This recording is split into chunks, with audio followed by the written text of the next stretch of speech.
Hello student, आप सभी का जो है एक नज़र चैनल में स्वागत है।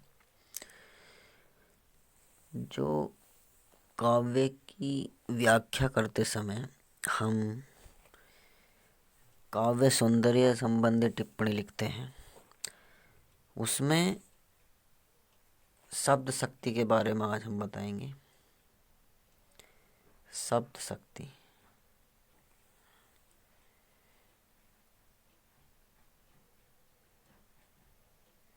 शब्द शक्ति यानी जितनी शब्द शक्तियाँ हाई स्कूल और इंटर के क्लास से उपयोगी हैं, हम केवल उतनी ही बताएंगे। तो ये मुख्यतः 3 होती हैं। नंबर 1, यानी जो भी हम काव्य पढ़ते हैं उसमें काव्य संबंधी जो टिप्पणी होती है उसमें शब्द शक्तियाँ लिखते हैं कि कौन सी शब्द शक्ति है।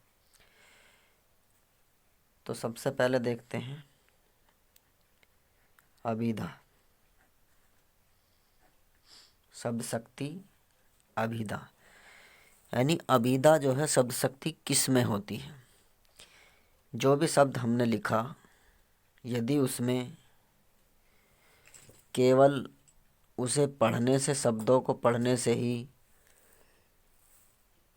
हमें उसका जो अर्थ है वो मालूम हो जाता है, तो वहाँ पर शब्द शक्ति अभिधा होती है। जैसे बहुत छोटे से उसमें देखते हैं हम, जैसे इसमें काव्य में कोई भी शब्द हो, जैसे मैं अपनी सब गाय चरे हूँ, प्रात हो बल के संग तेरे देह कहे न रहूं। जैसे मैं शब्द लिखूं कोई पानी,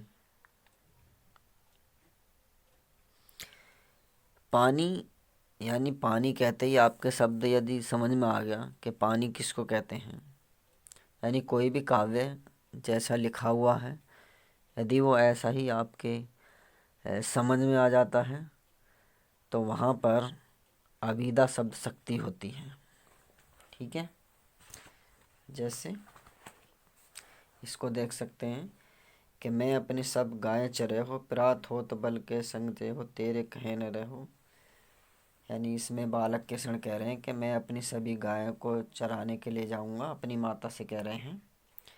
तो इसमें यदि हम पहली लाइन को देखें कि बालक कृष्ण अपनी माता यशोदा से कह रहे हैं कि मैं अपनी सभी गायों को चराने के लिए जाऊंगा। ठीक है, तो ये हमारा शब्द जो है बिल्कुल सीधा है, ये आसानी से हमारी समझ में आ गया है। ठीक है,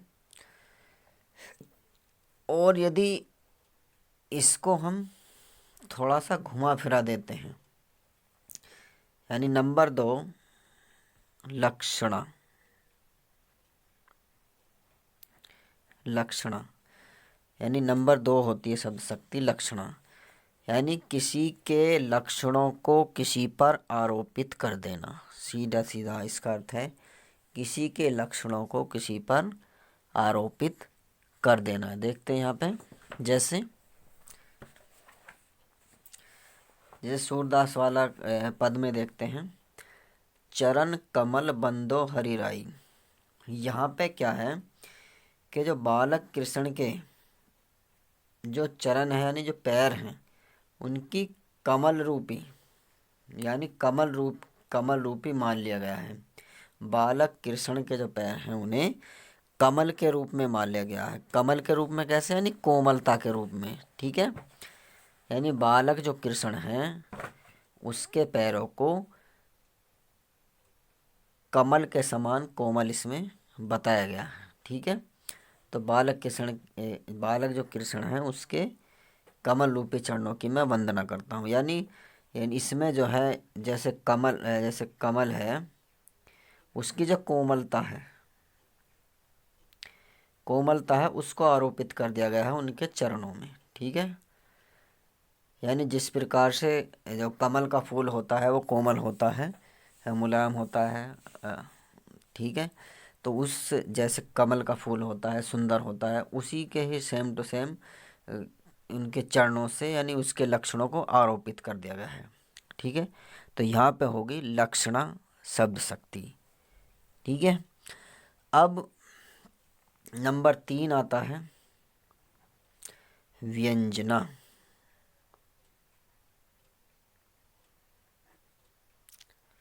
व्यंजना, व्यंजना का मतलब होता है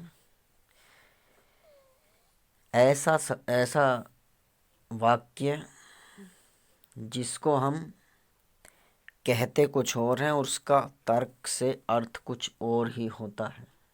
ठीक है, यानी जो भी हम कहते हैं उसका अर्थ कुछ और होता है।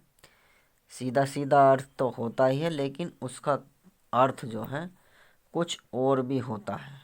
ठीक है, तो वहाँ पर व्यंजना शब्द शक्ति होती है। जैसे आप सीधे से उदाहरण से पढ़ेंगे कि जैसे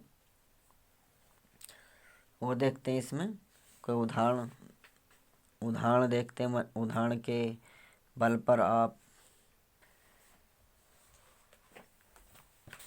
देख सकते हैं। इसमें जैसे ये है, अभिगत गति कछु कहत न आवे।